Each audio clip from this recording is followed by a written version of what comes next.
Itu kalau sampai ngaji kitab tasawuf, itu bab bakhil itu tidak ada. Menurut kitab tasawuf, medit itu tidak ada, kikir itu tidak ada. Yang ada itu tomak. Tomak itu berharap dikasih orang lain. Sampai pernah enggak bilang kalau artis-artis di Jakarta kikir? Tidak pernah kan? Karena kamu tidak pernah ingin diberi. Kalau kamu punya pacar karena kenal tidak pernah ditraktir, oh pacar saya kikir. Karena kamu ingin diberi. Pernah enggak kamu hukumi orang lain kikir? Yang enggak kenal. Padahal tidak pernah memberi kamu. Apa kak? Karena kamu tidak pernah ini. Coba sekarang kamu saya tanya, ini latihan cerdas. Definisi kikir itu apa coba? Enggak pernah memberi kamu kan? Artis-artis Jakarta, tokoh-tokoh nasional pernah enggak memberi kamu? Enggak kan? Tapi enggak pernah kamu vonis kikir. Karena kamu enggak pernah tomak. Tapi pacar kamu, kok amin ditraktir terus? Atau istri kamu, atau mertua kamu, kok enggak ngasih warisan, kamu bilang kikir enggak? Sebabnya kikir betul apa karena kamu tomak, berharap? Tomak. Maka di kitab tasawuf itu enggak ada bab kikir, yang ada bab tomak. Karena asal usul menvonis orang kikir itu karena tamak. Maka jangan banyak kenal orang, nanti banyak hukum kamu kan gitu. Sombong juga gitu, di tasawuf itu enggak ada bab sombong. Karena orang hukumi orang lain sombong itu karena kamu ingin dihormati. Ada orang enggak kenal, terus lewat saja enggak tanya kamu bilang sombong enggak kan? Tapi kalau kenal, oh sombong betul, kenal enggak tanya kan gitu.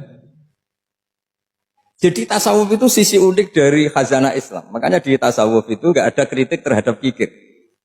Ya tentu kikir itu buruk, pasti ya kikir itu buruk. Tapi enggak perlu dikritik. Jangan-jangan yang salah kamu. Mau kenal Pak On di PPAI terus ingin jadi sekretarisnya. Terus ingin kenal Pak Jokowi ingin jadi menterinya. Nanti kenal rektor ingin jadi pegawainya. Ketika enggak diturutin bilang Pak Rektor kikir. Tapi orang lain ya Kak pernah berharap. Mungkin enggak menvonis Pak Rektor atau Pak On ini kikir, enggak kan? Berarti vonis kikir itu status orang itu apa enggak kesampaian niat kamu? Memang agak jelimet ilmu tasawuf itu, tapi itu unik. Itu bagian dari khazanah apa? Islam. Makanya Rasulullah itu sering isti'adah, minta perlindungan wa min toma'in fi ghairi matma'in. Ya Allah, saya tidak ingin berkeinginan yang tidak layak. Karena semua dunia ini dimulai dari keinginan. Coba kamu protes negara itu karena apa? Ingin makmur, sejahtera tanpa kerja, sehingga nyalakan menteri keuangan, menteri ini itu. Makanya kalau guyonannya ulama tasawuf gini, tak beri bocoran, guyonannya orang tasawuf, begini guyonannya. Anta lam tajid min nafsika kullama turid, fa kaifa turidu min ghairika kullama turid. Kamu yang punya keinginan saja tidak bisa memenuhi apa yang kamu inginkan. Kenapa keinginan itu kamu timpakan ke orang lain untuk memenuhi kamu? Wong kamu yang punya keinginan saja tidak bisa mewujudkan. Kenapa keinginan Anda kamu timpakan, bebankan orang lain untuk memenuhi keinginan Anda? Misalnya kamu, Gus saya ini goblok, tolong pinterkan. Wong kamu yang ini saja tidak bisa, kok menyuruh saya? Jadi kalau tiap tasawuf itu unik.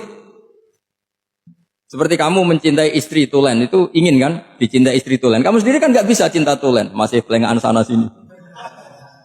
Kamu pacaran, ingin pacar kamu setia. Ternyata kamu bikin sekian alternatif. Kalau putus ini punya ini, putus ini. Tapi kamu ingin ini setia, kan nggak fair. Makanya guyonanya orang tasawuf itu, anta lam tajid min nafsika kullama turid, fa kaifa turidu min ghairika kullama turid. Gampang tuh apalane, pokoknya ratrit gitu aja gampang. Jadi kamu yang punya keinginan saja tidak bisa memenuhi. Kok orang lain disuruh memenuhi? Sehingga orang tasawuf itu malu betul. Misalnya saya kok ingin Pak On takdim sama saya itu kurang penggawean. Kalau saya ingin ditakdimi saya menakdimi diri saya sendiri. Makanya berbahagialah orang yang ngilu terus muni, saya ganteng sendiri ya Allah. Saya kaya sendiri. Menunggu orang lain bilang kamu kaya itu repot. Menunggu orang lain bilang kamu hebat itu sudah bilang aja, ya Allah saya hebat, ya Allah saya ganteng, ya Allah saya cantik. Daripada menunggu orang lain bilang apa? Cantik. Jadi ilmu tasawuf itu unik. Jadi kalau fikih itu yang dikritik itu kikir. Kalau tasawuf enggak tomak. Karena orang yang kamu vonis kikir itu jangan-jangan tidak kikir tapi mementingkan yang lebih penting. Misalnya ada teman yang tidak pernah naktir kamu, ternyata punya ibu sakit, uangnya dianggarkan untuk ibunya yang sakit, atau anaknya sekolah, atau keluarganya masih butuh biaya, ya, sehingga sama teman dia kikir. Hakikatnya kikir apa mementingkan yang penting? Tapi kamu karena nggak pernah ditraktir menvonis kikir.